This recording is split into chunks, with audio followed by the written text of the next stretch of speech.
जय हिंद दोस्तों, स्वागत है आपका आपके चैनल पे जिसका नाम है स्टूडेंट एकेडमी। और आज हम पढ़ेंगे बायोलॉजी का सेकंड चैप्टर जिसका नाम है कंट्रोल एंड कोऑर्डिनेशन, यानी कि नियंत्रण एवं समन्वय। ये जो चैप्टर है थोड़ा टेक्निकल चैप्टर है हमारा ये, लेकिन ये बहुत है इंपॉर्टेंट। इसमें बहुत चीज़ आपको सीखने को मिलेंगी, तो आप इसको बड़े ध्यान से पढ़िएगा। पेपर में काफ़ी क्वेश्चन इस चैप्टर से पूछे जाते हैं, ठीक है। तो इसको हम एक वीडियो में कवर करने की कोशिश करेंगे। एक में होता तो ठीक है, वो ना दो में करेंगे। हमारा मतलब है चीज़ों को समझ में आने से। तो आइए शुरू करते हैं चैप्टर को। ये बायोलॉजी चैप्टर है हमारा सेकंड चैप्टर। बात आती है कि स्टिमुलस क्या होता है। स्टिमुलस को हिंदी में बच्चे बोलते हैं उद्दीपन। उद्दीपन क्या होता है बच्चों? उद्दीपन का मतलब होता है कि हमारे एनवायरनमेंट में कोई चेंज आता है, ठीक है। हमारे जो वायुमंडल में कोई चेंज आता है, जो हमारे एटमॉस्फेयर में कोई चेंज आता है, उस चेंज की वजह से हमारी बॉडी रेस्पॉन्ड करती है कुछ, तो उसको हम क्या बोलते हैं? उसको बोलते हैं हम उद्दीपन। The factor which have response और चेंज इन द एनवायरनमेंट, यानी कि एनवायरनमेंट में अगर कोई चेंज आता है तो उसकी वजह से हम तो कुछ ना कुछ परिवर्तन करेंगे।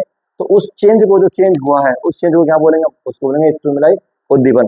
जैसे लाइट है, बाहर रोशनी है, बहुत जैसे बल्ब जल जाए तो हमारी आंखें मिच जाएंगी, तो वो लाइट क्या है? उद्दीपन है। हीट है, बाहर गर्मी हो बहुत, तो हमारी बॉडी से पसीना निकलेगा, हमारी बॉडी उसके प्रति भी रेस्पॉन्ड करेगी, तो वो भी क्या है? उद्दीपन है। ऐसे कोल्ड, साउंड, स्मेल, टच सभी क्या है? उद्दीपन है। अब बात आती है कोऑर्डिनेशन की। इसको बोलते हैं समन्वय। समन्वय क्या होता है? समन्वय मतलब है एक सिस्टम है पूरा पूरा, जो एक सिस्टम पे काम करता है। यानी कि हमारी जो चीजें हैं, हमारी जो पूरी बॉडी है, हमारी पूरी बॉडी ऐसी अपने आप कुछ काम नहीं करती। हमारी पूरी बॉडी में वो चीज उस पर डिपेंड है, एक चीज दूसरे पे डिपेंड है, फिर तीसरे पे डिपेंड है, फिर चौथे पे डिपेंड है। यानी सब एक दूसरे से क्या हुई है? जुड़ी हुई है, एक दूसरे पे डिपेंड है। तो वो एक सिस्टम बनाती है आपस में। उसको ही क्या बोलते हैं? उसको बोलते हैं कोऑर्डिनेशन। सब मिलकर काम करते हैं। जैसे आपने देखा होगा ना, 26 जनवरी की परेड होती है तो उसमें जवान चलते हैं, सबके हाथ एक साथ चलते हैं, सबके बीच में क्या होता है? कोऑर्डिनेशन होता है। क्या होता है coordination? The working together of various organ of an organism in a systematic manner, यानी कि तरीके से काम करते हैं as the products of proper response to the stimulus. जो बाहर उद्दीपन है उसमें सभी के सभी मिलकर प्रॉपर तरीके से जो काम करते हैं, उसको क्या बोलते हैं? उसको बोलते हैं समन्वय उद्दीपन। अब बात आती है प्लांट्स हार्मोन की। अच्छा बच्चों, शुरू करते हैं पादपों में। पौधों में पाए जाते हैं हार्मोन, जिसको बोलते हैं हिंदी में पादप हार्मोन, अंग्रेजी में प्लांट हार्मोन। प्लांट हार्मोन क्या होते हैं? असल में हार्मोन क्या होते हैं? ये हार्मोन होते हैं कुछ केमिकल, वे ऐसे रसायन होते हैं जो बॉडी के अंदर क्या लेके आते हैं? चेंज लेके आते हैं। और पौधों में क्या करते हैं ये हार्मोन? ये पौधों में क्या करते हैं? उनकी ग्रोथ को कंट्रोल करते हैं, ठीक है। उनकी एक्टिविटीज को कंट्रोल करते हैं। जो भी चेंज पौधों के अंदर आते हैं उसको कौन लेके आते हैं? हार्मोन्स लेके आते हैं। पौधों में मोस्टली कितने हार्मोन है? 4 हार्मोन है। पहला ऑक्सिन, दूसरा जिब्रेलिन, तीसरा साइटोकाइनिन, चौथा एबीए यानी कि एब्सिसिक एसिड। चारों हार्मोन है। इनको शॉर्ट में यहाँ दिखाया गया डायग्राम में कि जो जिब्रेलिन हार्मोन ये क्या करता है? ये डोरमेंसी में काम करता है, मतलब बीज को ग्रोथ करने में, और काफी मतलब पौधे को बड़ा करने में मदद करता है। फ्लावरिंग में करता है, फूल आने पे करता है पौधे को, पौधे पे फल भी लेके आने का काम कौन करता है? जिब्रेलिन करता है।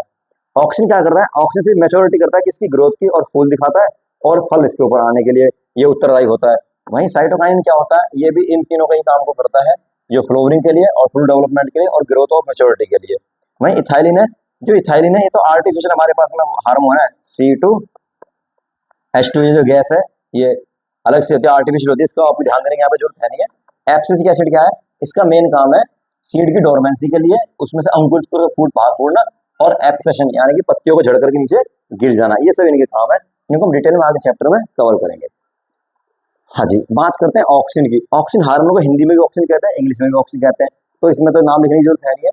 करता क्या है ऑक्सीजन हार्मोन? ये बच्चों मेनली पौधों की जो प्लांट होते हैं, प्लांट की शूट पे पाया जाता है, ऊपर वाली टिप पे पाया जाता है, जहाँ पे मेरिस्टेमेटिक टिश्यू होता है।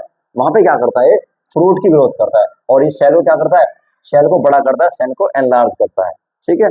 और जो हमारे पौधे का तना है और जो उसकी जो जड़ें हैं उनको बड़ा करता है। और जो लाइट हमारे पास पड़ती है पौधे के पास में, उस लाइट के प्रति ये क्या करता है? ये रेस्पॉन्स करता है, प्रतिक्रिया दिखाता है, ठीक है। और सिंथेटिक जो ये ऑक्सीजन है, ये वाला जो हार्मोन, इसका प्रयोग करा जाता है कि इसके अंदर जो हॉर्टिकल्चर होता है हमारा, जो है जो कृषि होती है हमारे पास में हॉर्टिकल्चर की, उसमें किसका प्रयोग करते हैं? ऑक्सीजन का। ये जल्दी चीजों को पका देता है। नेक्स्ट हमारे पास में जिब्रेलिन हार्मोन। जिब्रेलिन हार्मोन क्या काम है? ये भी सेल एनलार्जमेंट करता है और डोरमेंस करता है सीड को, सबसे पहले उसमें से जर्मिनेट करता है, निकलने के लिए मदद करता है। और एलोंगेटेड मतलब पौधे के जो अलग अलग पार्ट होते हैं, कभी ये वाली टहनी, फूल, पत्ती, उनको बड़ी करने में क्या करता है? ये हेल्प करता है। और जो जैसे आपको देख रहे हैं कि ये बीज है, इस बीज के हिस्से से यहाँ से क्या निकल गया है? ये निकल गया, इसको बोलते हैं बड। तो इनको बड को निकालने में क्या करता है? ये हेल्प करता है। नेक्स्ट हमारे पास में साइटोकाइनिन। साइटोकाइनिन को हिंदी में साइटोकाइनिन बोलते हैं। ये भी प्लांट हार्मोन है और ये भी क्या करता है? प्रमोट करता है शेल को बड़ी करता है, ठीक है। और इसका जो सबसे मेन फंक्शन है वो क्या है? कि ये फल लाने में हेल्प करता है, यानी कि पौधे के ऊपर जब फल आते हैं तो इसी की वजह से आते हैं। और जो पौधे में बर्ड निकल के आती है, ये जो निकल के आ रही है, तो उस पीछे वाले डायग्राम में आपने देखा था, जैसे बीज है कोई, यहाँ से एक बर्ड ऐसे निकल के आएगी ना, ऐसे ये तो इसका काम भी कौन करता है? साइटोकाइन करता है। और सबसे बढ़िया सेल डिवीजन, एक जो पौधा होता है इसकी एक शेल है, ये डिवाइड हो जाएगी दो पार्टों में, इस तरीके से, एक शेल ऐसे, एक शेल ऐसे, फिर डिवाइड हो जाएगी चार सेलों में, ठीक है। तो सेल डिवीजन का काम भी कौन करता है? ये करता है साइटोकाइन। नेक्स्ट हम चलते हैं अगले हमारे हार्मोन पे, जो हमारा एब्सिसिक एसिड है। नाम में किसका क्लियर है? एसिड मतलब थोड़ा सा तो नुकसानदायक होता है पौधे के लिए। ये क्या करता है? जो पौधे की पत्तियां होती हैं वो जब नीचे गिरती हैं तो गिरने में, पत्तियों को गिरने में मदद करता है। जब फल पक जाते हैं फल को गिरने में भी मदद करता है, ठीक है। और ये ग्रोथ तो करता ही है, सभी मतलब हार्मोन है ग्रोथ का तो काम करते ही है, लेकिन थोड़ा सा अलग से इनके फंक्शंस भी होते हैं। एक चीज और इसकी, जो स्टोमेटा होते हैं, जो रंध्र होते हैं पत्तियों के अंदर, जो छोटे छोटे छेद होते हैं, उस रंध्र को ये बंद करता है। और जो पीछे वाला हार्मोन हमारा साइटोकाइन, ये ओपन करता है किसको? रंध्र को, स्टोमेटा को। ये लिखा हुआ ओपनिंग ऑफ द स्टोमेटा, ये स्टोमेटा क्या करता है? ओपन करता है। नेक्स्ट हम आगे किसके ऊपर, ये तो हमने बताई दिया आपको एब्सिसिक एसिड के बारे में। अगला है ट्रोपिज्म। ट्रोपिज्म हिंदी में बोलते हैं बच्चों अनुवर्तन, ठीक है, अनुवर्तन। क्या होता है ट्रोपिज्म? ट्रोपिज्म मतलब अनुवर्तन। अनुवर्तन का मतलब है कि पौधे का कोई भाग एनवायरमेंट में किसी स्टिमुलाई के कारण अपनी बॉडी में चेंज दिखाए और उसमें क्या करे? गति करे, या तो उस तरफ गति करे या उसके विपरीत तरफ गति करे, उसको बोलेंगे ट्रोपिज्म। क्या है?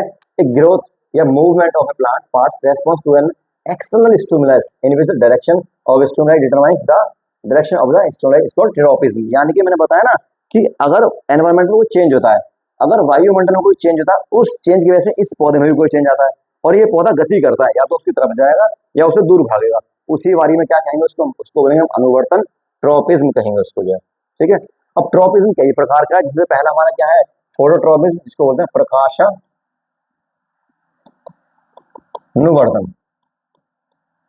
प्रकाशानुवर्तन क्या होता है?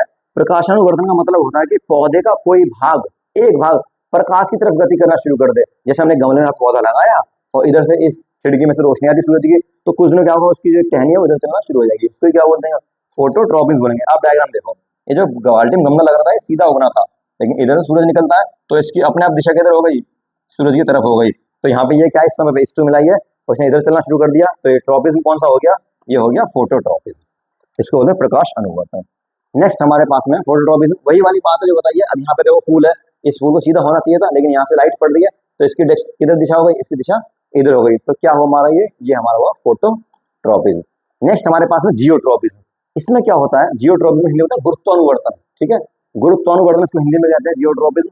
इसमें पौधे का एक भाग ग्रेविटी की ओर मूव करता है, वहां पे तो सनलाइट के ऊपर मूव कर रहा था, यहाँ पे ग्रेविटी की ओर मूव करता है। जैसे देखो हमारे पास पौधा है, ये पौधा सीधा उग रहा है, इसकी जड़ें भी सीधी आ रही है नीचे जमीन की ओर, ठीक है। इसको हमने पलट दिया, जब हम इसको पलट दिया तो पौधा तो ऊपर जाने लगा, चलो ठीक है, लेकिन जो इसकी जड़ें हैं, आप जड़ देख रहे हो, ये जड़ देखो नीचे जा रही है। ये जड़ नीचे क्यों जा रही है? क्योंकि इनको पानी की तलाश है या किसी भी चीज की तलाश है, तो ये ग्रेविटी की ओर जाती है। और जब कोई भी हमारे पास प्लांट्स का पार्ट ग्रेविटी की ओर मूव करता है और ट्रोपिज्म करता है, तो उसको क्या कहते हैं? उसको हम बोलते हैं जियोट्रोपिज्म। नेक्स्ट हमारे पास में कीमोट्रोपिज्म। कीमोट्रोपिज्म में क्या होता है कि जब पौधे का कोई भाग केमिकल के प्रति यही काम करता है, यानी कि कोई पौधा है ट्रोपिज्म तो करेगा, लेकिन किधर करेगा? वो केमिकल की तरफ करेगा, रासायनिक की तरफ करेगा। The movement of plant part respond to the chemical stimuli, that is called chemotropism. यहाँ पे क्या हुआ? हमने, ये हमारे पास प्लांट है, ये प्लांट का पार्ट है, ये फीमेल पार्ट है पौधे का, मादा भाग है, ये जो है नर भाग है। नर भाग मतलब नर कोशिका है। यहाँ पे पोलन ग्रेन्स आए, परागकण आए, जैसे यहाँ पे आए, इन्होंने यहाँ पे क्या बनाई? एक पोलन ट्यूब बनाई और जाके किससे मिल गए? वो ओवरी से मिल गए और अटैच हो गए, यहाँ पे इन्होंने एक नई से शेल बना दी। तो जैसे यहाँ पे आया था, यहाँ पे अपने तैयार हो गया था एक पाइप है। मतलब क्या हुआ कि जैसे हमारे पास केमिकल आया, केमिकल से मतलब यहाँ पे क्या ये हो गया? स्टिमुलाई। अब इस स्टिमुलाई की वजह से ओवरी में चेंज आया और इसकी वजह से क्या करना शुरू कर दिया? मूवमेंट करना शुरू कर दिया। तो इस ट्रोपिज्म को क्या नाम दिया इन्होंने? इसको बोला इन्होंने रसायनानुवर्तन, कीमोट्रोपिज्म। अगला है हाइड्रोट्रोपिज्म। हाइड्रोट्रोपिज्म को बोलते हैं जलानुवर्तन, यानी कि ऐसा ट्रोपिज्म जो जल की लिए होता हो, जल की तरफ होता हो, उसको बोलते हैं हाइड्रोट्रोपिज्म। आप देख रहे होंगे यहाँ पे इस गमले में, यहाँ पे जो पौधा उग रहा है आराम से सीधी इसकी जड़ें जा रही हैं, लेकिन बराबर में क्या करा? हमने से गड्ढा खोदा और यहाँ पानी भर दिया। जब पानी भर दिया तो उसकी जड़ें किधर जाने लगी? पानी की तरफ जाने लगी। तो जब पौधे का कोई भाग जल की तरफ गति करता है तो उसको जलानुवर्तन कहते हैं। जब पौधे का कोई पार्ट वाटर की ओर गति करता है तो उसको हाइड्रोट्रोपिज्म कहते हैं। अगला है थिग्मोट्रोपिज्म, इसको बोलते हैं स्पर्शानुवर्तन। ठीक है, यानी कि जब किसी चीज को टच करने के बाद में उसके अंदर कुछ चेंज आता है और वो वहां पे दिशा में मूव करना शुरू करता है या विपरीत दिशा में मूव करना शुरू करता है, उसको बोलते हैं thigmotropism. The direction growth movement of a plant part in response to touch of the object is called thigmotropism. जैसे ये पौधा है, इस पौधे को हमने छुआ, छूते ही क्या हो गया, ये सिकुड़ गया। ठीक है, तो ये जो ट्रोपिज्म हमारा क्या है, ये हमारा स्पर्शानुवर्तन है, थिग्मोट्रोपिज्म है। और फोटोट्रोपिज्म मैंने आपको बता ही दिया क्या होता है, प्रकाशानुवर्तन। ठीक है, response of the plant of the light, light के प्रति पौधे का रेस्पॉन्स क्या है, वो सेम एग्जांपल है, सीधा लाइट है तो सीधा उग रहा है, ये भी सीधा, लेकिन अगर सूर्य इधर आ गया तो ये टेढ़ा हो गया। तो वही वाली बात है, जिधर जिधर सनलाइट जाएगी उधर उधर पौधा मूव करेगा, तो उसको क्या बोलते हैं हम, उसको बोलते हैं हम ट्रोपिज्म। कौन सा ट्रोपिज्म, फोटोट्रोपिज्म। ये सब आपको बता चुके हैं, कीमोट्रोपिज्म। ये डबल डबल स्लाइड क्यों आ रही है भैया, हाइड्रोट्रोपिज्म बता दिया आपको। ठीक है, थिग्मोट्रोपिज्म हो गया। ये थिग्मोट्रोपिज्म यही था कि पौधे का कोई भाग जो है स्टेम में when they touch the support the foil around the help, ये जैसे इसको टच करते हैं वो इसको लिपट जाती है, बेल उसके साथ साथ चलना शुरू करती है, वो थिग्मोट्रोपिज्म है। ये मैंने आपको बता दिया है। नास्टिक, जी हाँ, ये है हमारा टॉपिक अनुकुंचन।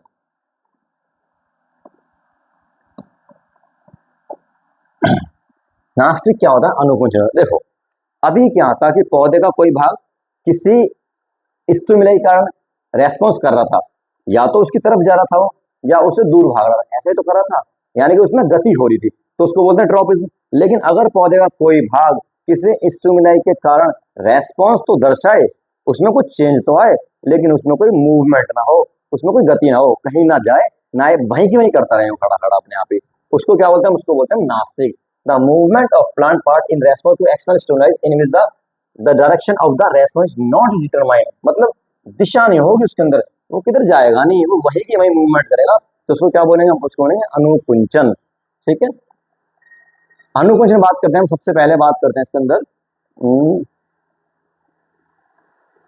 ये फोटोनास्टिक की बात की जा रही है।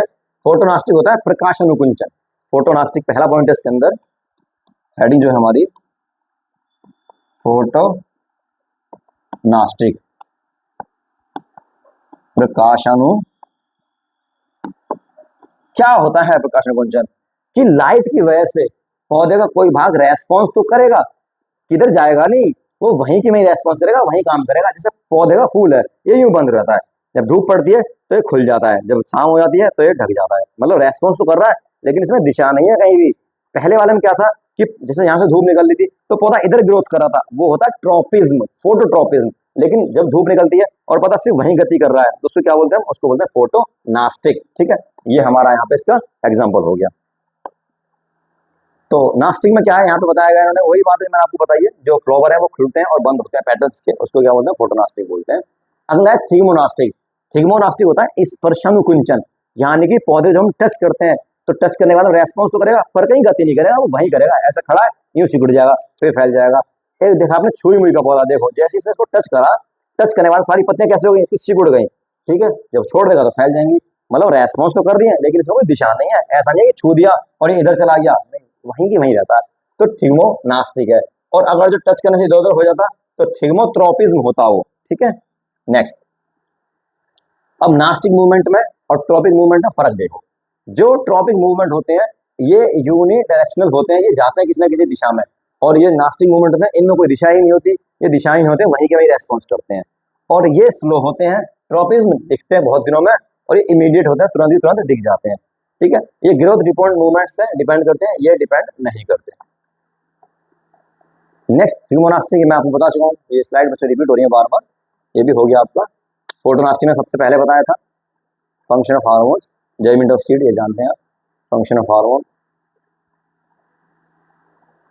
मूविंग स्टोमेटा मतलब पत्तियों का खोलने का काम और पत्तियों को बंद करने का काम कौन करता है, साइटोकाइन करता है। एब्सिस एसिड बंद करता है और साइटोकाइन इसको खोलने का काम करता है। और फ्लोविंग ऑफ प्लांट का कौन काम करता है, ऑक्सिन, इसका आंसर है। आगे शुरू करते हैं हम कंट्रोल कोऑर्डिनेशन के बारे में, नेक्स्ट स्लाइड। अब रिसेप्टर के बारे में बात करते हैं, ग्राही कहते हैं किसको, ग्राही, रिसेप्टर मतलब ग्राही।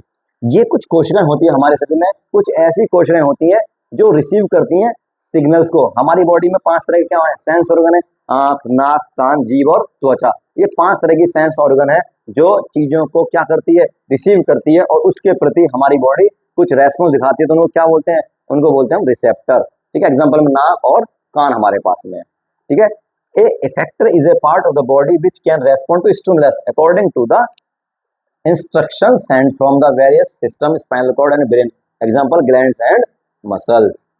रिसेप्टर क्या होते हैं, रिसेप्टर वे चीज होती है जो रिसीव करती है इन्फॉर्मेशन को, या तो स्किन के द्वारा, नोज के द्वारा, आइज के द्वारा, मतलब 5 सेंस हमारे जो है उनके द्वारा, इस तरीके से। ठीक है, नर्व सेल्स करती है रिसीव। पहला हमारा है ईयर, कान। कान क्या होते हैं हमारे पास में, ये रिसीवर होते हैं, रिसेप्टर होते हैं, लेकिन कौन से, ये होते हैं फोनो रिसेप्टर। ठीक है, पूछेगा आपसे फोनो रिसेप्टर किसे बोलते हैं, तो फोनो रिसेप्टर बोलते हैं इसको, कान को। क्या काम करता है, सुनने का काम करता है, जिसकी वजह से हमारी बॉडी क्या होती है, हमारी बॉडी बैलेंस कर पाती है खुद को। दूसरा है आइज। आइज क्या है, फोटो रिसेप्टर। फोटो मतलब प्रकाश, प्रकाश ग्राही है। क्या है बच्चों, प्रकाश ग्राही है, और ये किसका काम करती है, देखने की, मतलब देखने में मदद करती है। नेक्स्ट हमारे पास में नोज, ये ऑल फैक्ट्री रिसीवर है, यानी कि गंध, गंध को सूंघता है, ये गंध हमें सूंघ कर बताता है क्या है, और ये स्मेल को पहचानता है, ये स्मेल हमारी है। और चौथी हमारे पास सेंस ऑर्गन है जीभ, ये क्या है, ये गैस्ट्रोरी, ये रिसेप्टर है, ये हमें क्या बताती है, स्वाद बताती है, और ये हमें टेस्ट के बारे में जानकारी देती है, जो जीभ है हमारे पास में। और लास्ट हमारे पास में स्किन, ये थर्मो रिसेप्टर है, ये क्या रिसीव करती है, ये हीट रिसीव करती है, हीट या कोल्ड रिसीव करती है, ये ज्यादा ठंड बताती है हमें, या हमें गर्मी का अनुभव कराती है। अब कंट्रोल एंड कोऑर्डिनेशन के बारे में बात करते हैं, नर्वस सिस्टम और एंडोक्राइन सिस्टम। नर्वस सिस्टम में क्या होती है, न्यूरॉन्स होती हैं, ये क्या है बच्चों, ये है तंत्रिका। और एंडोक्राइन सिस्टम में क्या होते हैं बच्चों, ये होते हैं हार्मोन, जो हमारी बॉडी में क्या होते हैं, केमिकल, जो हमारी बॉडी में कुछ ना कुछ चेंज को लेकर आते हैं। न्यूरॉन क्या है, वेरी वेरी इंपॉर्टेंट है बच्चों, आपको बनाना ही पड़ेगा इसका चित्र। ये जो न्यूरॉन होता है कुछ इस तरह का होता है,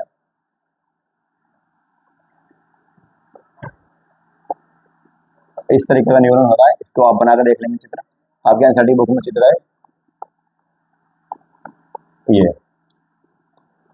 ठीक है, ये न्यूरॉन सेल है, इसको बनाकर आपको तैयार रखना है। तो structure and function unit of neuron, nervous system. Neuron क्या होती है, ये नर्वस सिस्टम की बेसिक यूनिट होती है, जो भी हमारी बॉडी में इन्फॉर्मेशन जाती है। जैसे मैंने आपकी बॉडी पे हाथ लगाया तो टच मेरे को फील हुआ ना, तो यहाँ से इन्फॉर्मेशन ब्रेन तक लेके कौन गई, नर्व सेल, न्यूरॉन लेकर के गई, और फिर वहां से वापस से लेकर के आई। हम रास्ते में जा रहे हैं, हमारे पैर में कोई कील चुभ जाती है, तो उसका हमें दर्द होता है, तो उसकी फीलिंग हमें कैसे पता लगती है दिमाग को, वहां पे नर्व सेल जाती है और इन्फॉर्मेशन लेके आती है, तो वो क्या है हमारी, वो है हमारी न्यूरॉन। ये हमारी बॉडी में सबसे महत्वपूर्ण भूमिका आती है और हमारी बॉडी में इन्फॉर्मेशन पहुंचाती है। ये डायग्राम मैं जो बना रहा था आपके सामने, वो डायग्राम, ये आपको ये डायग्राम जरूर बनाना है। ठीक है, ये नर्व सेल है, ये उसकी एंडिंग है, और ये सिरा है, बीच का ये एक्सॉन है, इसको हम डेंड्राइट बोलते हैं, जो लास्ट वाला है, इसको बीच वाले को बोलते हैं सेल बॉडी। डेंड्राइट क्या करता है, ये इन्फॉर्मेशन रिसीव करता है इम्पल्स की फॉर्म में, इलेक्ट्रिक इम्पल्स, इलेक्ट्रिक इम्पल्स, विद्युत आवेश, विद्युत होते हैं आवेश के, और the information acquired by the travels as the electric impulse के रूप में वही सेल बॉडी के अंदर मूव करते हैं। तो इसमें कुछ नहीं, ये याद करना कोई जरूर है पेपर में, वेरी वेरी इंपॉर्टेंट है बच्चों, इसको छोड़ना नहीं है। ठीक है, नेक्स्ट न्यूरॉन के बारे में बात करें, थर्ड पार्ट इसमें एक्सॉन, इस वाले इसको क्या बोलते हैं, एक्सॉन बोलते हैं, सबसे लंबा पार्ट और मेन बॉडी होती है, ये ट्रांस करता है क्या, इलेक्ट्रिक इम्पल्स को, विद्युत आवेश को अंदर से जाता है। जैसे यहाँ से आएंगे तो ऐसे मूव करेंगे तो इसके अंदर से आगे की तरफ पहुंचेंगे, और इससे जुड़ा हुआ अगली सेल, उससे जुड़ी हुई अगली सेल, उससे अगली सेल, ऐसे जुड़ते जुड़ते कहाँ पहुंचती है, ब्रेन के पास पहुंचती है, और वहां पे इन्फॉर्मेशन पहुंचाती है। फंक्शन ऑफ न्यूरॉन्स का क्या फंक्शन है, ये सिग्नल को रिसीव करती है, ठीक है, और एंड से जुड़ी हुई आगे पहुंचाती है, और कहां तक पहुंचा देती है, ये बहुत आगे तक, जहां तक हमें पहुंचाता है ब्रेन तक ये पहुंचा देती है। लास्ट वाला हिस्सा अगले वाले हिस्से को, अगले वाला हिस्सा अगले वाले हिस्से को, ये बहुत सारी नर्व एक दूसरे से जुड़ी होती हैं और सिग्नल को ये पास आउट करती रहती हैं। और जब दो सेल्स आपस में जुड़ी जाती है उसको बोलते हैं सिनेप्सिस। दो हमारे पास एंड होते हैं ना, उसको अंतःग्रथन बोलते हैं हिंदी में, अंग्रेजी में सिनेप्सिस बोलते हैं। नर्व इंपल्स क्या है, wave the electric chemical signals carried out the nerve from neurons. वही वाली बात है, इंपल्स का मतलब होता है इलेक्ट्रिक, इंपल्स का मतलब होता है इंफॉर्मेशन, लेकिन किसकी फॉर्म में, इलेक्ट्रॉन्स की फॉर्म में जाती है यहाँ पे। अब टाइप ऑफ न्यूरॉन्स, तीन तरह के न्यूरॉन है, एक तो सेंसरी न्यूरॉन है, एक मोटर न्यूरॉन है, एक इंटर न्यूरॉन है। ये जो सेंसरी न्यूरॉन है बच्चों, ये क्या करती है, ये ट्रांसमिट, ये हेल्प करती है किसमें, they help in transmitting nerve impulse from receptor to central nervous system. यानी कि जो रिसेप्टर होते हैं, जैसे आंख, नाक, कान से कहाँ जाती है, ये जाती है CNS तक, इसका काम तो ये है, सेंट्रल नर्वस सिस्टम तक। मोटर सिस्टम क्या करती है, दे help in transmitted nerve impulse from central nervous system CNS से लेकर आती है मसल्स तक। मांसपेशी को क्या कहती है भाई तुम अपना काम करो, कुछ जो करना तुम्हें इन्फॉर्मेशन देती है। और इंटरन्यूरॉन क्या करती है बच्चों, ये क्या करती है, दोनों कनेक्ट करती है, सेंसरी को और मोटर को, इन दोनों को ये जोड़ती है आपस में, इंटरन्यूरॉन। ठीक है, अगर हमारे पास जैसे हाथ है, अगर इस हाथ में कोई मोमबत्ती जलाए तो इसमें दर्द होगा, तो यहाँ से जो इन्फॉर्मेशन लेके आएगा मेरे दिमाग तक, वो कौन आएगी, वो सेंसरी न्यूरॉन्स लेके आएगी। फिर मेरा दिमाग इसको खबर देगा कि भाई मोमबत्ती हटाओ, तो हाथ जल रहा है, तो जब मैं इसको फेंक दूंगा तो मसल्स को जो ऑर्डर देता है, मसल को ऑर्डर कौन देता है, वो मोटर न्यूरॉन्स देती है। इंटर न्यूरॉन्स क्या करती है, दोनों को आपस में ऐड कर देती है, कनेक्शन देती है दोनों के बीच में।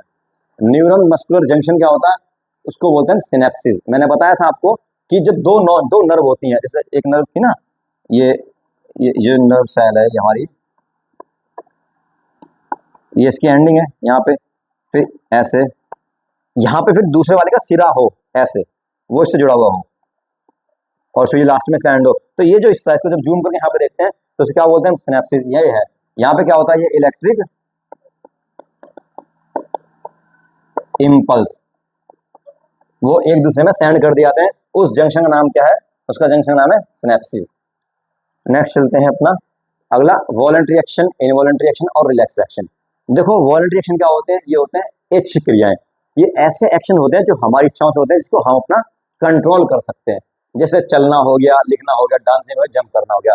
The action which is control by the brain, जो हमारे दिमाग से कंट्रोल होते हैं उसको बोलते हैं वॉलंटरी एक्शन। ये क्या है, इनवॉलंटरी है, अनिच्छित क्रियाएं हैं, ऐसी क्रियाएं जो हमारी इच्छाओं से नहीं होती, जिसका हमारे ऊपर कंट्रोल नहीं होता। जैसे पंपिंग द ब्लड, हमारा जो दिल है वो धड़क रहा है, वो ब्लड को क्या कर रहा है, पंप कर रहा है। अब हम चाहें तब भी, ना चाहें तब भी, वो तो करेगा ही करेगा। ठीक है, अब रिफ्लेक्स एक्शन क्या होते हैं, ये थोड़ा इंपॉर्टेंट है, इसको ध्यान से देखना है। These action can not be controlled by the our on will, मतलब हमारी इच्छा से कंट्रोल नहीं होते। थिंकिंग इज नॉट इन्वॉल्व, सोच सकते नहीं है, और स्पाइनल कॉर्ड इसमें इन्वॉल्व है। जैसे हम जा रहे हैं आराम से, जाते जाते क्या होगा कि एकदम से यहाँ पे पीछे कोई कुछ मतलब बड़ा सा ड्रामा सा कोई चेहरा सामने आ गया, एकदम डर जाएंगे ना उसे देख के। क्यों, क्योंकि वहां पे हमारे उस दौरान जो हमारे दिमाग ने काम नहीं करा, सीधे हमारे स्पाइनल कॉर्ड ने काम करा, और एकदम से हमने क्या करा, रेस्पॉन्स करा। जैसे हम जा रहे हैं या खड़े हैं यहाँ पे आराम से, गरम गरम यहाँ पे कोई चीज है, जैसे मेरे हाथ में गरम गरम चीज लगेगी, मैं हाथ तुरंत पीछे खींच लूंगा अपने, जल जाऊंगा मैं। कारण क्या है कि जैसे ही वो टच होगा, सीधा कहाँ पे अटैक करेगा, मेरे स्पाइनल कॉर्ड पे, और हाथ तुरंत पीछे खींच लेगा, जिसमें हम सोचते नहीं है, तुरंत हम रेस्पॉन्स कर देते हैं। वही हमारा क्या होता है, रिफ्लेक्स एक्शन होता है, प्रतिवर्ती क्रिया होती है। अब ये कंट्रोल एंड कोऑर्डिनेशन के बारे में, आंखों के बारे में बताया गया है। हमारी जो आंखें हैं वो अलग अलग तरीके से कंट्रोल हो रही हैं। आप देखो, जब बाहर रोशनी ज्यादा है तो बहुत कम यहाँ पे लाइट है, छोटी सी पुतली हो रही है, नॉर्मल लाइट है तो काफी बड़ी पुतली हो रही है, और जब डिम लाइट है तो बहुत बड़ी पुतली हो रही है। मतलब ये भी क्या कर रही है, ये भी रेस्पॉन्स कर रही है लाइट के हिसाब से।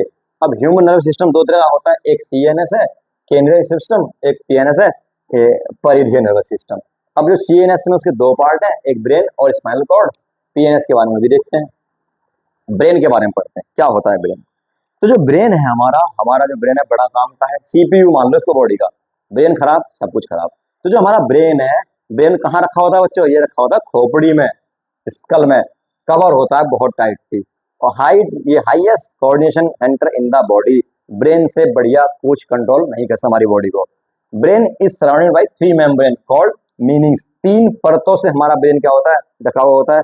The space between the membrane is filled with the cerebro spinal fluids, और बीच में क्या होता है, इसके फ्लूइड भरा हुआ होता है। जब कभी देखा आपने, कभी सिर में ईंट मार देता है तो मोटा सा हो जाता है, गुम्मड़ बोलते हैं, वो क्या होता है, तो ये स्पाइनल फ्लूइड होता है जो फूल जाता है। The fluid protects the brain from the mechanical stroke. जब कभी कोई चीज ढक जाती है तो ये सूज जाता है, तो हमारी हेल्प करता है। अब हमारे ब्रेन के 3 हिस्से हैं, एक तो हमारा जो है फोर ब्रेन है, एक हमारा मिड ब्रेन है, एक हमारा हिंड ब्रेन है। 3 हमारे मस्तिष्क के भाग हैं, अगला मस्तिष्क, मध्य मस्तिष्क और पश्चिम मस्तिष्क, पिछला मस्तिष्क।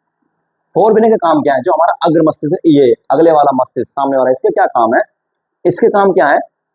पहली बात तो it is mainly consist of cerebrum, ये सेरिब्रम से बना हुआ होता है। It is the main thinking part of the brain. हमारे सोचने का जो भी काम है वो हमारा आगे वाला मस्तिष्क करता है, अग्र मस्तिष्क करता है। क्या क्या करता है, ये सीखने का काम करता है, लर्निंग का, याद करने का काम करता है, तर्क शक्ति करता है, इंटेलिजेंस करता है, पर्सनैलिटी करता है, और मेमोरी का भी काम इसका ही है।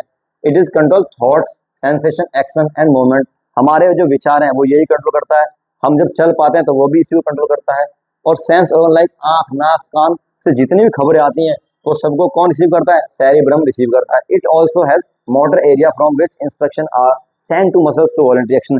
जितनी भी हमारी जो इच्छा क्रियाएं जो हमारी इच्छाओं से होती हैं, चलना फिरना, घूमना बैठना, हंसना रोना, वो सभी किससे होता है, वो सभी हमारे फोर ब्रेन से होता है। नेक्स्ट बात करते हैं फोर ब्रेन की। फोर ब्रेन के अंदर 2 चीजें हैं, forebrain consist of A cerebrum, यानी कि लार्जेस्ट पार्ट सेरेब्रम है, और थैलेमस और हाइपोथैलेमस दो चीज और है इसके अंदर। तो एक तो हमारे पास में ये हो गया, एक हमारे पास में ये हो गया। अब सेरेब्रम की बात कर लेते हैं। फोरब्रेन में सेरेब्रम क्या होता है बच्चों?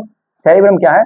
Seat of the mental abilities, control thinking, memory, reasoning, ये परसेप्शन, इमोशंस, मतलब सोचना, समझना, बोलना, और जो है कुछ मतलब करना, सोचना, ये सभी किससे कंट्रोल होते हैं? सेरेब्रम से होते हैं। Interprets sensation and respond to pain, cold, heat and pressure, ये सभी को सभी क्या करता है? फील करता है। हमारा कौन सा हिस्सा? हमारा अगला हिस्सा, जिसको हम क्या बोलते हैं? सेरेब्रम बोलते हैं। इट इज, अब मिड ब्रेन की बात करते हैं। मिड ब्रेन किससे बना हुआ है? ये बना हाइपोथैलेमस से। जो बीच का हिस्सा आपको दिखाई दे रहा है, ये क्या है हमारा? ये हमारा मिड ब्रेन है। और मिड ब्रेन में क्या चीज है मेन? ये है हाइपोथैलेमस। हाइपोथैलेमस से बना हुआ है कौन? Mid brain. ये हाइपोथैलेमस वही है जो हमें भूख और प्यास का एहसास कराती है। क्या है ना, भूख लग रही है, प्यास लग रही है, तो उसका एहसास कौन कराती है? उसका एहसास करिए हाइपोथैलेमस। ठीक है। It lies at the base at the cerebrum, cerebrum के बिल्कुल बेस में होता है ये। Sleep, it control sleep and work cycle of the body, हमें जगना है कब और कब सोना है, उसको कंट्रोल कौन करता है? उसको करता है control hypothalamus. It also control अर्ज of the eating and the drinking, खाने पीने का भी यही क्या करती है? यही बताती है। ठीक है।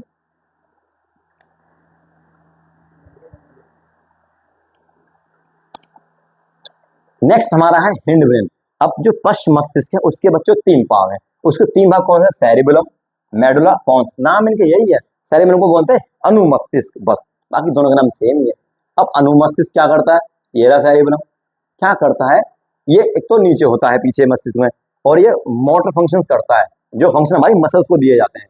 It control the posture and balance, भाई हम जब कैसे चल पाते हैं, हमारी जो बॉडी का बैलेंस है, उसको जैसे मैं देखो ऐसे चल रहा हूँ तो बैलेंस है, लेकिन आपने देखा ना शराबी, वो एक कदम ऐसे चलता है, फिर ऐसे चलता है, तो क्या होता है कि उसका जो सेरेब्रम होता है ये बढ़िया काम नहीं कर पाता, इस पर अटैक करती है शराब जाती है, तो उसका बॉडी का बैलेंस बिगड़ जाता है, कुछ भी करता है। और जो बोलने का जो तरीका है वो लड़खड़ा जाता है उसका इसी के कारण।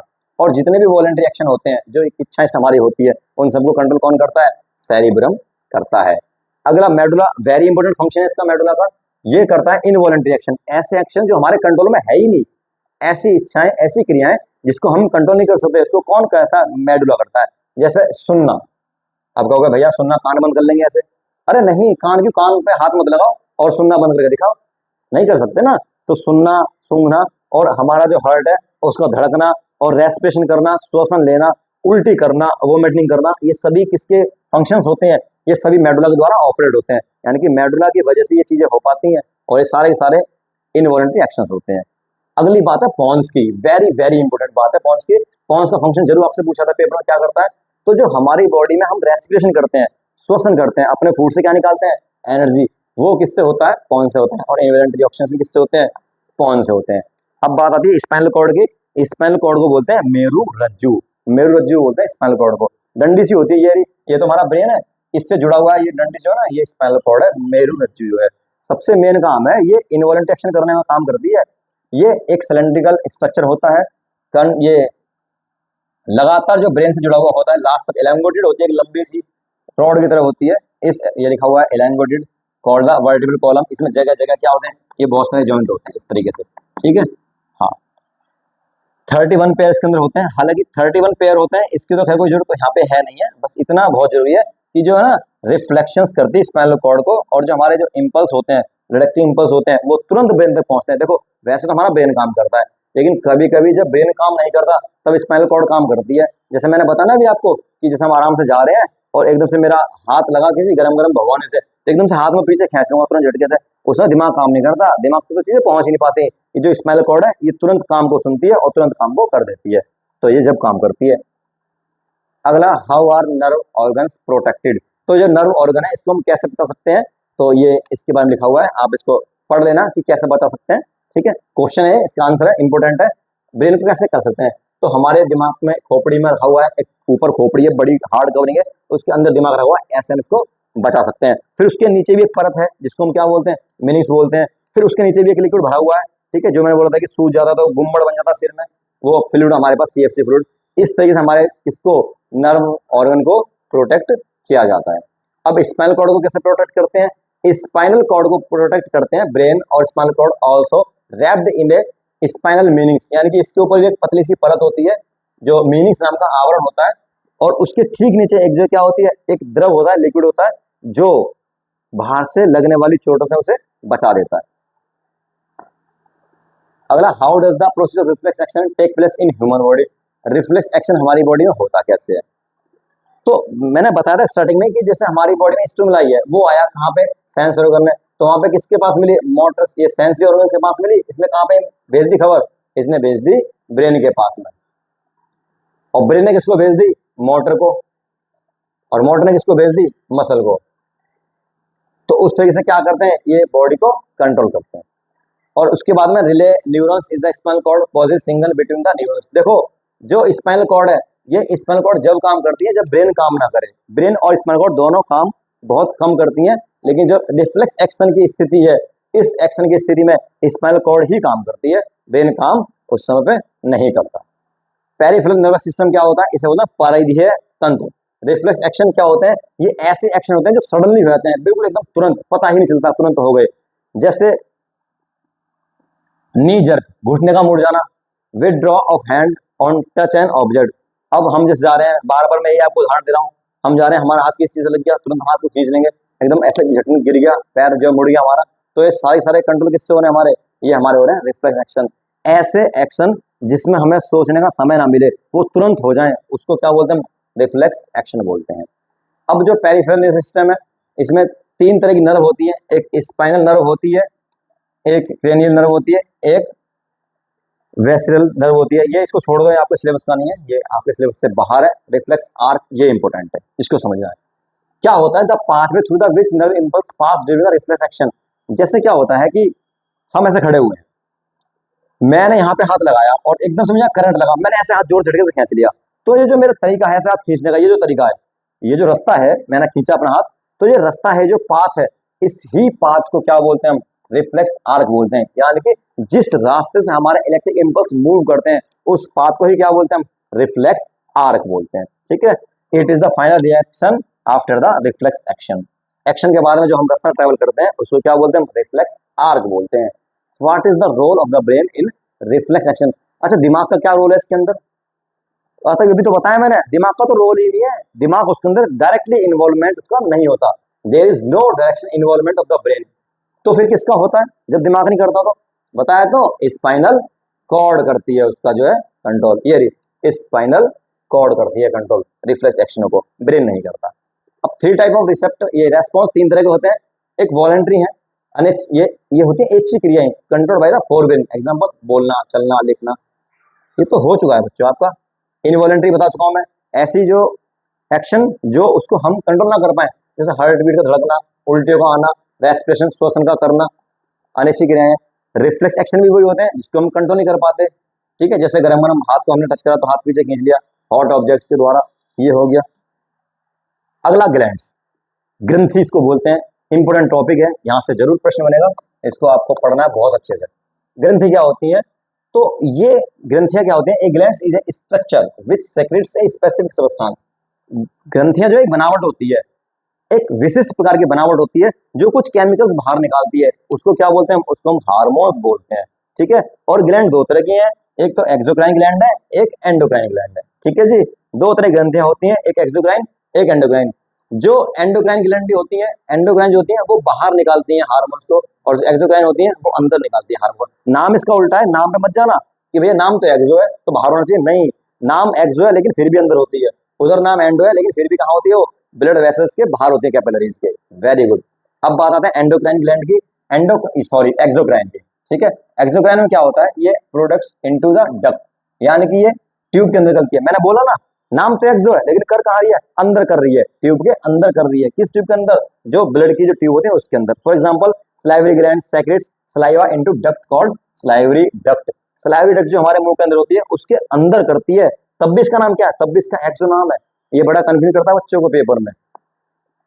अगला एंडोक्राइन है, ये एंडोक्राइन है, नाम एंडोक्राइन है मतलब अंदर होना चाहिए, लेकिन है कहाँ ये, बाहर। A group of endocrine glands which produce various hormones are called endocrine glands. Endocrine glands present in the human body are, मतलब इन्होंने यहाँ लिखा हुआ नहीं है इसमें, लेकिन मैं बताता हूँ आपको कि हमारे जो ये वेसल्स होती है हमारी उसके बाहर करती हैं। अब endocrine glands present in the human body are, ये सारी कौन सी ग्लैंड है, ये सब एंडोक्राइन ग्लैंड है। मतलब मैं बता दूं आपको, हमारे शरीर में ज्यादातर ग्रंथियां कैसी हैं, वो एंडोक्राइन ही है। जैसे पहली पीनियल ग्लैंड है, हाइपोथैलेमस है, पिट्यूटरी है, थायराइड है, पैराथायराइड है, थाइमस है, पेनक्रियाज है, एड्रिनल ग्लैंड है, टेस्टिस है, ओवेरीज है। ये सारी की सारी ग्रंथियां हमारी एंडोक्राइन है। अब सामने है आपके सामने एंडोक्राइन, देखो कहाँ पे होती है, पीनियल होती है दिमाग के पास में, हाइपोथैलेमस होती है ठीक दिमाग के नीचे हल्का सा, पिट्यूटरी ग्लैंड के पास में। इस पिट्यूटरी ग्लैंड को बच्चों क्या बोलते हैं, इसका नाम है मास्टर ग्रंथि। इसका नाम क्या है, मास्टर ग्लैंड, ठीक है। फिर थायराइड गले के पास में होती है, पैराथायराइड उससे ठीक नीचे होती है, चेस्ट के ऊपर, ठीक थाइमस भी वहीं पे होती है। एड्रिनल होती है किडनी के ऊपर, और किडनी तो खैर यहाँ पे ग्लैंड नहीं है, तो एक गलत दिख दिया है। फिर एक पैनक्रियास ग्रंथि है जो पत्ती जैसी होती है, दिख रही होगी आपको। टेस्टिस मेल में होती है, ओवेरी ये फीमेल में होती है। ये भी कुछ ग्रंथि बनती नहीं है, ठीक है। नेक्स्ट हाइपोथैलेमस, ये तो अभी इसके बारे में जिक्र करा था हमने। हाइपोथैलेमस जो ग्रंथि होती है दिमाग में होती है, और ये हमें भूख प्यास का एहसास दिलाती है कि भैया हमें भूख लग रही है, हमें प्यास लग रही है। Hypothalamus gland in the brain, ठीक है, इट प्रोड्यूस रिलीजिंग हार्मोन, ये हार्मोन रिलीज करती है, relax hormone, inhibit hormone, the function of hypothalamus regulate the secretion of the hormones pituitary gland. अच्छा, जो पिट्यूटरी ग्रंथि हार्मोन्स निकालती है उनको रेगुलेट करती है हाइपोथैलेमस, मतलब ये इनको रेगुलेट करती है और ये सबको रेगुलेट करती है, ठीक है। समझ में आया। ये जो पिट्यूटरी ग्लैंड है बच्चों, ये बहुत इंपॉर्टेंट ग्लैंड है, इसको आप हल्के में ना लें। ये जो पिट्यूटरी ग्लैंड है इसका नाम है मास्टर ग्रंथि। मास्टर ग्रंथि क्यों नाम है इसका, क्योंकि ये सभी ग्रंथियों को कंट्रोल करती है। पर बोलते हैं सबके बाप का बाप होता है, तो इसको कंट्रोल कौन करती है, इसको कंट्रोल करती है हमारी हाइपोथैलेमस। हाइपोथैलेमस इसको कंट्रोल करती है, ये सबको कंट्रोल करती है।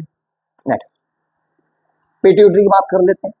ये ब्रेन के ठीक हल्का सा नीचे होती है पिट्यूटरी ग्लैंड, और ये हार्मोन्स निकालती है, और हार्मोन्स निकालती है ग्रेथ, और कौन सा हार्मोन निकालती है, ये निकालते हैं ग्रोथ हार्मोन, इसको हिंदी में बोलते हैं वृद्धि हार्मोन।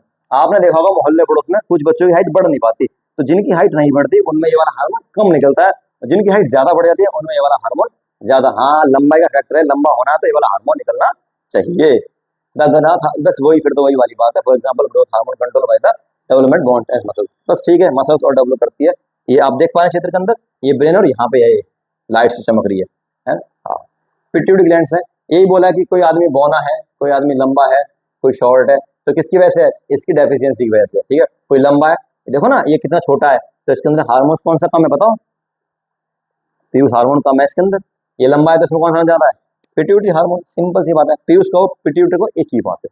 थायराइड को बोलते हैं थायराइड, नाम तो थायराइड को थायराइड बोलेंगे। ये हमारा जो पाइप है ना गले में, उसके पास अटैच है, दिख रहा है आपको, ये रहा, ये जो है ना रंग बिरंगा, ये देखो, ये जो हिस्सा, ये चमक रहा जो, ये थायराइड ग्रंथि यहाँ पे पाई जाती है। थायराइड ग्रंथि जो एक हार्मोन्स निकालती है, उसका नाम क्या है बच्चों, थायरॉक्सिन हार्मोन है उसका, वेरी इंपॉर्टेंट नाम है, याद रखना है। थायराइड ग्रंथि थायरॉक्सिन हार्मोन निकालती है। करता क्या है थायरॉक्सिन हार्मोन, ये हमारी बॉडी के अंदर ये मेटाबॉलिज्म में कार्बोहाइड्रेट और फैट और प्रोटीन्स, इन तीनों को कंट्रोल करता है, मेटाबॉलिज्म को नियंत्रित करता है, कम ज्यादा होने से रोकता है। अच्छा एक चीज और, अगर थायराइड ग्रंथि थायरॉक्सिन हार्मोन ना निकाले तो हार्मोन की कमी से एक बीमारी होती है जिसका नाम है गोइटर, इसको बोलते हैं घेंगा रोग। देखो कितना मोटा गला हो गया, इसमें आदमी का बहुत मोटा गला हो जाता है, उसे बोलते हैं thyroid. Iodine is necessary for the making of thyroxine hormone in the body. Thyroxine hormone होना बहुत जरूरी है बॉडी के अंदर, इसलिए डॉक्टर सलाह देते हैं कि भैया घेंगा रोग हो जाएगा तो आप आयोडीन का नमक खा सकते हैं। आयोडीन की कमी से होता है घेंगा रोग, क्योंकि थायरॉक्सिन हार्मोन की कमी की वजह से ऐसा होता है। नेक्स्ट हमारे पास सक्सेस ऑफ ये सोर्स ऑफ आयोडीन। आयोडीन किस किस चीज में मिलता है, तो आप देख रहे होंगे सब आपके क्षेत्र है, मछली है, लीवर का फैट है, अंडे हैं, दूध है, इन सबसे क्या मिलता है हमें, आयोडीन मिलता है, ठीक है। व्हाट आर हार्मोन्स, हार्मोन्स क्या होते हैं, एक घंटे से बात चल रही है हार्मोन्स की। हार्मोन क्या है, तो हार्मोन्स बोलते हैं हम उन केमिकल्स को जो हमारी बॉडी में कुछ चेंज को लेकर के आते हैं, और hormones are secreted in a small quantity by the endocrine gland. Endocrine जो ग्रंथियां हैं ये बहुत कम मात्रा में केमिकल्स को रिलीज करती हैं। ये सब ग्रंथियां कौन सी है, एंडोक्राइन है। इनकी लिस्ट बना लेनी है, नहीं तो पेपर में पूछेगा कि right the name of 2 endocrine gland, ये लिख देना, pineal, thymus, pancreas, ovary, testis, adrenal, thyroid और पिट्यूटरी। और एक्सोक्राइन कौन सी होगी फिर, अरे बताओ, जो इसमें नहीं है वो उसमें है, जैसे hypothalamus, very good. Parathyroid, parathyroid जो ग्रंथि है वो हार्मोन्स, ये जो ग्लैंड है पैराथायराइड हार्मोन, मतलब पैराथायराइड जो ग्रंथि है ये निकालती है पैराथार्मोन। पैराथार्मोन निकालती है। अब ये क्या करता है, ये जो हमारा खाना होता है, हमारा जो ब्लड होता है, उस ब्लड के अंदर कैल्शियम और फॉस्फेट को क्या करती है, रेगुलेट करती है, उसको नियंत्रित करती है। अगली है हमारे पास थाइमस ग्लैंड, जो गले में होती है, थोड़ा सा नीचे होती है। Thymus gland lie on the lower part of the neck, upper part of the chest, थोड़ा ऊपर और थोड़ा नीचे होती है। ये इसकी क्या खास बात है कि ये जो ग्रंथि है, कोई बच्चा होगा, बच्चों में बड़ी होती है और बड़ों में छोटी होती है। ठीक है, हाँ, ये तो यही लिखी हुई है, खैर बात एक ही बात है। Hormones which role in the development of the immune system. हाँ, और ये हमारे क्या बनाती है, इम्यून सिस्टम बनाती है, रोगों से लड़ने की क्षमता बनाती है। देखा ना आपने, हल्की सी बारिश पड़ी, थोड़ी सी बीमार पड़ गई, और कुछ बच्चे हैं बारिश में घूम रहे फिर बीमार नहीं पड़ रहे, उनका इम्यून सिस्टम मजबूत है। तो बच्चों में बड़ी इसीलिए होती है ताकि उनका इम्यून सिस्टम डेवलप हो सके। अगला है पैनक्रियाज, ये ग्रंथि हमारी होती है अग्नाशय ग्रंथि इसको बोलते हैं। ये भैया अकेली ऐसी ग्रंथि है, डुअल है, ये एंडोक्राइन भी है, एक्सोक्राइन भी है, डुअल ग्रंथि है। इसको मिक्स ग्रंथि बोलते हैं, इसको हेट्रोक्राइन ग्लैंड भी बोलते हैं। तीन नाम है इसके, कोई सा भी पेपर में आ सकता है। फंक्शन ऑफ बोथ, इसके दोनों काम है, एक्सोक्राइन ग्लैंड भी मानी जाती है, ये एंडोक्राइन ग्लैंड भी मानी जाती है। ये हार्मोन्स भी निकालती है और ये ट्रिप्सिन और लाइपेस नाम के कुछ केमिकल्स भी निकालती है। ये आपने पढ़ा होगा पहले चैप्टर में, ट्रिप्सिन क्या करता है, लाइपेस क्या करता है, याद रखा करो चीजों को। पैनक्रियाज क्या है हमारे पास में, ये जो पेट है थोड़ा सा उसके ऊपर होती है और एक हार्मोन निकालती है जिसका नाम है इंसुलिन। इस हार्मोन को कोई नहीं जानता, सब जानते हैं इस हार्मोन को। इंसुलिन हार्मोन की कमी की वजह से हमें बीमारियां हो जाती हैं। कौन सी बताओ, शुगर की बीमारी होती है। चलो ठीक है, the function of insulin hormone is to lower the blood sugar level, blood glucose level. ठीक है, तो इंसुलिन हार्मोन की वजह से हमें बीमारी होती है कौन सी, मधुमेह, डायबिटीज रोग हो जाता है। किसकी वजह से, इंसुलिन के। इसके लोगों के इंजेक्शन लगते हैं और इसके इंजेक्शन पेट में लगते हैं, ध्यान रखना इस चीज का। हाँ, पैनक्रियाज ग्लैंड, ये अल्फा सेल होती है, एक बीटा सेल होती है, ये ग्लूकोजन होता है और ये इंसुलिन होता है। ये जो इंसुलिन होता है ये शुगर के अंदर दिया था ब्लड लेवल को मेंटेन करने के लिए, और जो है हमारे पास में ग्लूकोज को, ये लेवल को मेंटेन करने के लिए होता है। बाकी आपको इतना ध्यान में पढ़ना नहीं है, बस इतना याद रखना है कि पैनक्रियाज निकालती है क्या, इंसुलिन हार्मोन। अगर वो हार्मोन की कमी हो गई तो आपको बीमारी हो जाएगी कौन सी, डायबिटीज, लिखी हुई डायबिटीज। इसके बारे में पहले ही बता दिया मैंने डायबिटीज के बारे में कि ये कब होती है, जब हमारे पास में इंसुलिन हार्मोन की मात्रा कम हो जाती है। ये टेबल है, अरे डॉक्टर के लिए टेबल है, डॉक्टर साहब के लिए, आपको नहीं पढ़नी।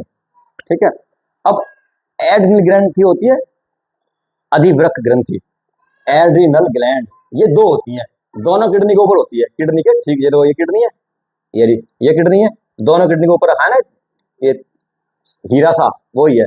ये निकालती है एड्रिनलिन हार्मोन, इसको बोलते हैं इमरजेंसी हार्मोन। ठीक है बच्चों, ये इमरजेंसी निकलता है, जैसे हम गाना गाते हुए जा रहे हैं मस्त, और हमारे पीछे बढ़ गया कुत्ता पागल और हम भाग लिए बहुत तेज, तो हम बहुत स्पीड से भागे हैं, क्यों, क्योंकि कुत्ते के लगे हमें डर, और डर से हमारे हार्मोन निकलता है कौन सा, एड्रिनलिन हार्मोन, जिससे हमारी ब्रीदिंग रेट बढ़ जाती है, ब्लड प्रेशर बढ़ जाता है, और कार्बोहाइड्रेट जल्दी जल्दी टूटता है और हमें जल्दी जल्दी क्या देता है, एनर्जी देता है, ताकि हम फुल स्पीड से भाग सकें। ओके ओके, और इसको क्या बोलते हैं, इमरजेंसी हार्मोन। ये लिखा ना इमरजेंसी, ये ग्लैंड ऑफ इमरजेंसी है, क्यों, क्योंकि एकदम से काम करता है हार्मोन। नेक्स्ट टेस्टिस है, ये जो टेस्टिस है इसको हिंदी में वृषण बोलते हैं, ये नरों में पाया जाता है और लड़कों में ये हार्मोन्स बनाता है। ये जिस हार्मोन को बनाता है उस हार्मोन का नाम है टेस्टोस्टेरोन हार्मोन है, और जो पुरुषों के पुरुषार्थ को दर्शाता है। लोगों में जो दाढ़ी मूछ आ जाना, आवाज का भारी हो जाना, छाती चौड़ी हो जाना, कंधे चौड़े हो जाना, ठीक है, ये सब डेवलपमेंट किसकी वजह से होते हैं, टेस्टिस की वजह से होते हैं। ये लिखा हुआ है यहाँ पे, ठीक है, कौन सा हार्मोन निकालती है, टेस्टोस्टेरोन हार्मोन निकालती है। और ये क्या होता है, मेल गैमेट्स बनाती है, मेल की जो सेल है उसको क्या बोलते हैं, स्पर्म बोलते हैं। इस तरीके की सेल होती हैं, उनको भी बनाना क्या कर देती हैं, शुरू कर देती हैं, सिर्फ मेल में पाई जाती हैं। बात समझ में आ गई, ओके। और दो होती हैं और बॉडी से बाहर साइड में लटकी हुई होती हैं, आपको दिखाई दे रही होंगी, ये जो हमारी क्या है, टेस्टिस है।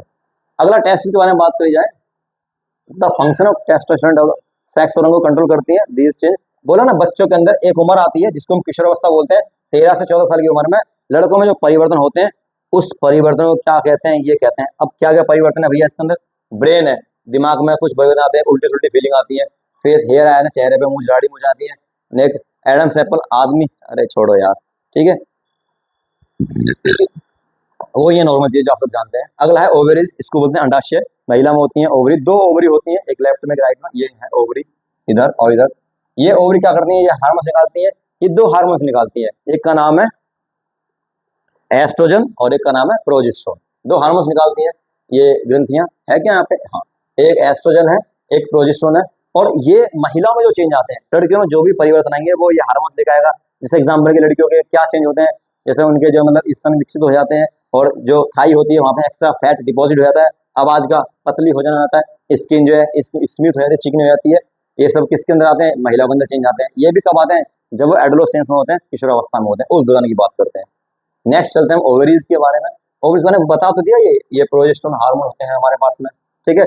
और ये एक समय पे एग रिलीज करते हैं। एग रिलीज करते हैं मतलब उनके सेक्सुअल सेल्स होती हैं इस तरीके की, जैसे मेल की थी ना, मेल की ऐसी थी तो फीमेल की ऐसी होती हैं। बाकी यहाँ लिखा हुआ उनमें एक मेंस्ट्रुएशन फ्लो तैयार हो जाता है, ठीक है। अब फीडबैक ऑफ मैकेनिज्म है ये आपके नहीं, इसको नहीं पढ़ना है, इसको छोड़ना है। कंट्रोल एंड कोऑर्डिनेशन प्लांट्स, इसको भी छोड़ना है।